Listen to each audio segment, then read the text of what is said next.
සමන්දට තුන්වෙනි වේදිකාව සිටින සම්රියවතමෙන් හතරවන වේදිකාව තුන්දිය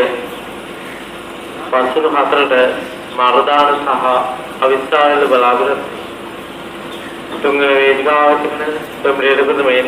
හතරවන වේදිකාව තුන්දිය පස්වන හතරට අවිස්ථාවල බලාපොරොත්තු